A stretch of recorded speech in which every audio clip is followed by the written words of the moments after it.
Hey, welcome to EPM. My name is Victor Lucas, and we bring you the latest in everything cool every single day. Now, before we get started, my condolences go out to the friends and family of Eli Clayton and also to Taylor Robertson, who tragically lost their lives at the Madden event that went down in Jacksonville, Florida yesterday. It was a senseless act, and many lives have been ruined and impacted by this. So my heart goes out to all of the friends and family of all the participants and all of the bystanders who were just there to have a good time, and also my love to all of my friends at Electronic Arts who are definitely going through a very hard time right now.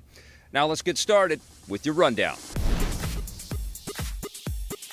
It looks like Xbox is going all in on making the Xbox One available to everyone. Rumored for months and officially announced today, Xbox All Access combines an Xbox One game console, either the S or the more advanced X, Xbox Live Gold, and Xbox Game Pass into one monthly fee, allowing players to rent to own their very own console while giving them access to dozens of games to play immediately. The offer, which currently is only available in the United States, prices out at $22 per month for 24 months for the Xbox One S or $35 per month for the X. This is an extraordinary deal because just the base price of Xbox Live Gold and Xbox Game Pass costs consumers $20 a month. At the end of the 24 months, the console you choose is yours to keep, and keeping up with the online services will require the consumer to continue the monthly costs. Microsoft is saying this is a limited time offer for the US only, and you can choose to pay the total cost of the bundle up front or pay the monthly fee through a Dell Preferred account. This is absolutely huge news.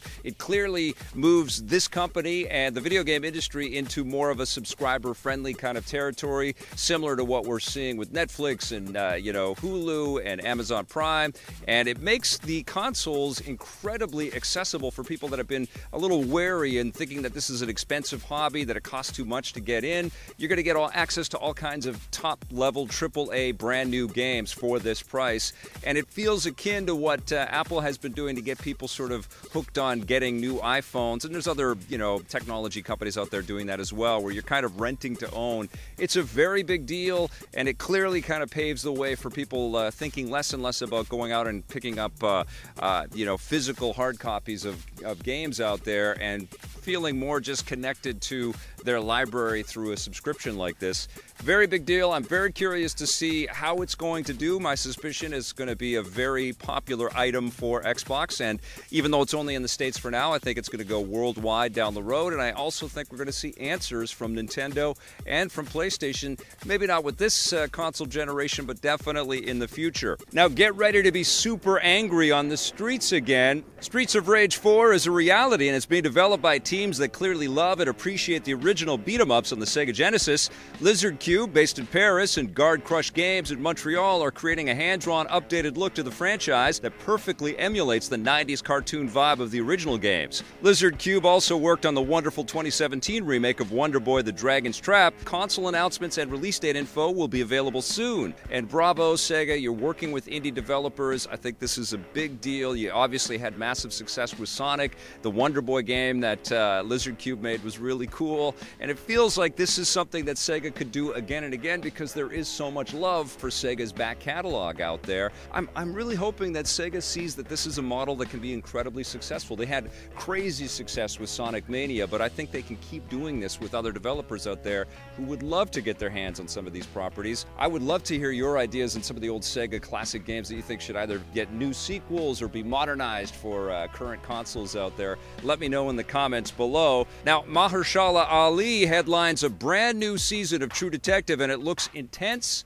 and disturbing. HBO has released a teaser for the new season of the show. This new season appears to explore a lifetime of difficult moments for Detective Wayne Hayes, who operates out of Arkansas. This season will take place in the Ozarks and be set across 3 different time periods. Joining Ali on screen will be familiar names like Scoot McNairy, Ray Fisher, who plays Cyborg for the DCEU, and Stephen Dorff, who will be playing Detective Wayne Hayes' investigative partner. Deadwood's David Milch has helped out series creator Nick Pizzolatto this season, so True Detective Season 3 has a lot of ingredients to get excited about before its premiere in January. This is looking like it's going to be awesome. I'm a huge fan of Mahershala Ali. I think he was amazing in House of Cards and also in Luke Cage. Wonderful actor, and it's going to be awesome to kind of have him headline in this very high-profile thing. I think when you couple the news that David Milch, who wrote and created Deadwood, which was one of my favorite series of all time, he's going to help out with at least one episode this season. I think that's exciting, but the fact that Mahershala Ali is the lead, I think that's the biggest deal. I'm really looking forward to this, and I hope nobody screws it up, and it's awesome come January. Now, we finally know what the new monthly Disney charge on your credit card is going to be called, Disney Play, and it launches next year. Disney's CEO Bob Iger calls Disney Play the company's biggest priority in 2019. It's a big deal because Disney plans to remove all of its films from Netflix and offer them to Play subscribers. So this means Marvel hits like The Avengers and Ant-Man and the Wasp, as well as massive Disney animated movies, not to mention titles from the Pixar family of films. Additionally, new Star Wars animated and live-action content will be on the service, and the entire library of existing and future Star Wars live-action films. Not being stripped from Netflix yet is the series of shows set in the Defenders universe like Daredevil, The Punisher, Luke Cage, Jessica Jones, and Iron Fist, but things may change. Any way you slice it, Disney Play is going to be a pretty compelling offer, which apparently Disney is going to price at or below the monthly cost of Netflix. We'll know a lot more soon. Now, the hype for this is going to get huge. We're going to be seeing all kinds of ads everywhere, and they're going to be populated by some of the most, incredible characters in popular culture. So we're going to see, Luke Skywalker in there. We're going to see Wreck-It Ralph. We're going to see the Toy Story gang, all the Marvel superheroes. It's going to be pretty hard not to click on that subscribe button for this one. It's going to also be very interesting to see what Netflix counters with, and also Apple and Amazon and Hulu and all these other content providers, which are clearly going to make up the new way that we get a lot of this scripted content out there. I have a really strong suspicion that traditional television as we know it today is going to really lean into live news and sports and a lot of information-based content, lots of reality TV. But I think, scripted series, especially in the fantasy realm, a lot of animated work and stuff that is kind of pricey to build is going to be leaning heavily on subscribers to kind of foot the bill.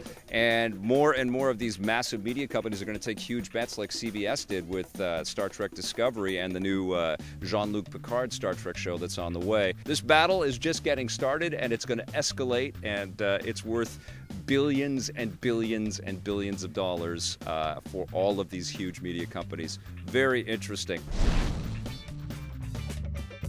All right, that's going to do it for our rundown today. And just a little note here, we are going to take the rest of the week off because Blake and I are doing some serious traveling. We're headed to New York for an NBA 2K19 event, and then we're heading to Fan Expo in Toronto. And we are going to be there all weekend long. So from Thursday to Sunday, we're going to be at Fan Expo. You can find out more about our schedule if you visit my Instagram page, Batwing, or if you go to the Electric Playground Facebook page. We posted it in those places. But I'm going to be there Thursday from 4 to 6.